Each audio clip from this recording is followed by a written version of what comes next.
This is Taking out on an route, mate. Yeah, it's moving now. I'm pinging him. You got the mapping? Good hit. Shot off! What a shot! What a shot, Brit. You see that? Bloody hope you're recording, Brit, 'cause that is a saver, mate. Hey there folks, it's me, TheTacticalBrit, and I've recently had a lot of questions surrounding Hell Let Loose. Now, I normally release guides for games and pro tips and really everything in between once I felt like I've mastered the basics of the game and feel like I have a sort of in-depth strategy or system that I use to actually do something relatively well in it.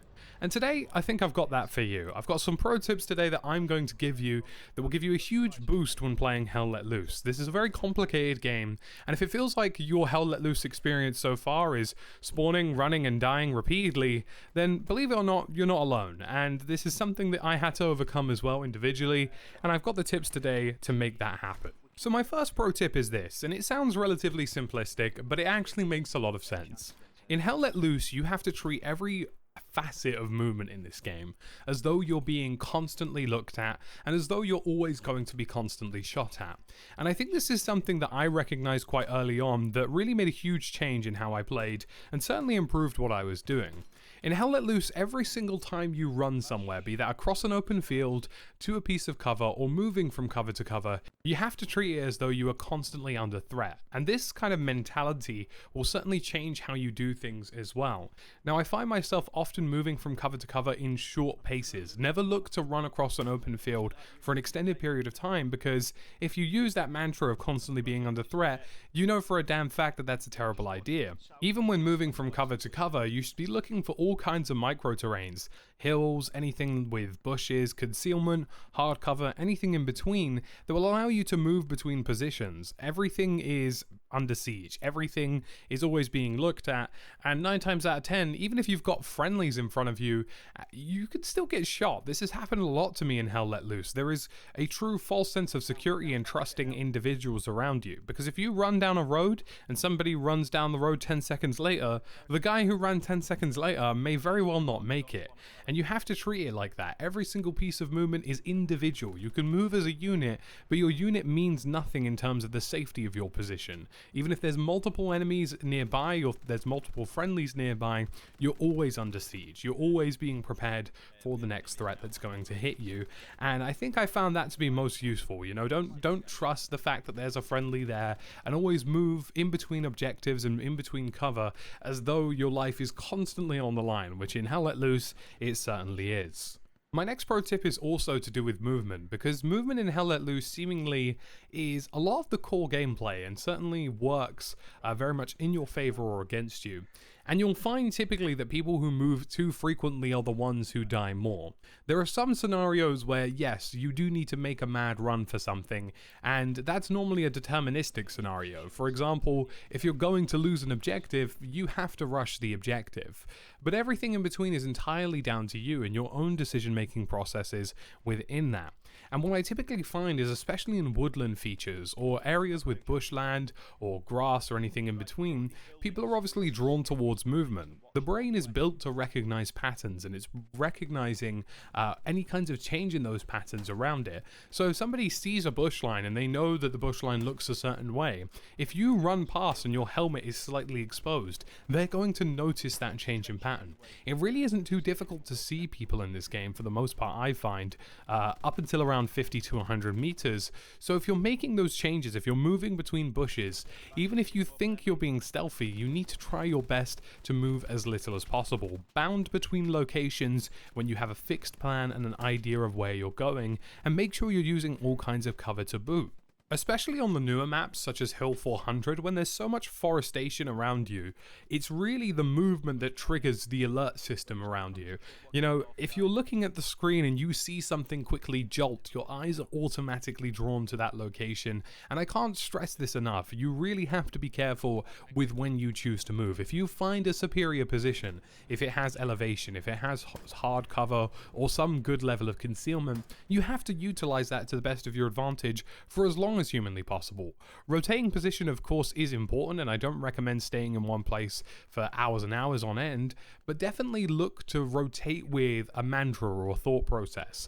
You're going to see me moving around a lot in this video, but there's always a goal, there's always an objective, there's always something that I'm leaning towards, be that taking out a tank, getting onto an objective, or looking for enemy deployments. And when I do all of those things, I do it with a certain level of understanding that somebody will always try and shoot at me, and the more I move, the more likely it is somebody is going to see me. This moves me on quite nicely to my next pro tip: how engagements pan out in Hell Let Loose. Now, a lot of people think it's down to weapon accuracy or how well you can aim, and yes, those are some minor features I find, but for the most part, it's where you're caught up in a situation. Where is the engagement taking place, and who's in the better position that normally determines how these things tend to pan out. I find if you're in an open field, if you're not in hard cover, or you don't have at least some kind of concealment, you're always going to lose. There is nothing giving you a competitive edge within that scenario. So you should really be looking for three things, and I point these out in a certain way. The first one is concealment. Concealment will offer you something. It doesn't matter if it's the most important piece in the world, but it's something, you know. It's not going to save your life, but a bush or a bush line, or, you know, a muddy, dirty trench line, or something in between that has at least some level of soft cover or at least some kind of concealment will likely save you in some scenarios, and it will at least keep you safe from people automatically doming you over range. Second is soft cover. Now, this isn't necessarily cover that is the most dependable. It's things like small defilades, it's things like fences and low walls. These things can offer you a certain degree of cover, but certainly are exposed to explosions, and the more you move around these smaller covers and soft covers, the more likely you are to get killed. I think the low walls are a great example of this. I also think some of the little trench lines you get running between the maps that are like muddy and don't really have actual trenches, they're sort of a little bit lower down, are great examples of this. And the final thing is hard cover. Hard cover are, you know, really actually defined trench lines, you know, proper trenches that exist in the game. And we're also talking about hard building cover as well. Now, buildings are naturally a source of attention for enemy infantry, so use them quite sparingly in my opinion, but they can be hugely advantageous when defending or attacking an objective. So that's the three-step process: concealment, soft cover, hard cover, and always aim from the top down. You always want to be looking for hard cover as a priority. Typically, gunfights in this game are defined by who's in the better form of cover, who has higher elevation or lower elevation, and who has the drop on each other.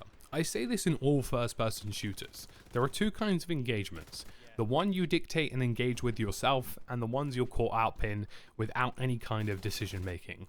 The first one is the one where you know you're going to kill somebody because you've got the hard cover, you've got the elevation, you know you've got the drop on them. And those are the ones that you would typically engage with yourself.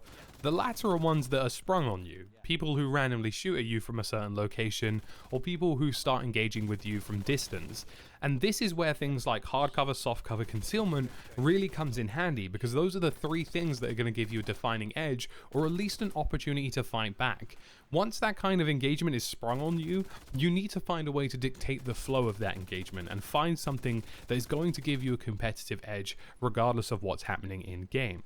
So folks, that's about it for my pro tips on Hell Let Loose. There really isn't much else in this game, you know? You've got your basic class system, you've got your weapons, and it's really about movement. I find this game is very heavily focused on emphasis of movement and emphasis of positioning in this game.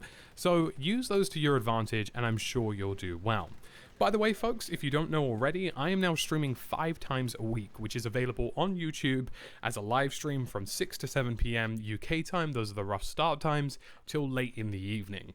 And we're doing this basically nearly every day now. We're running on Monday, Wednesday, Thursday, Friday, and Saturday. And there are special competitions, ways to get involved, and everything in between. So make sure to check that out. As always, folks, thank you for watching, and I'll catch you again in another video.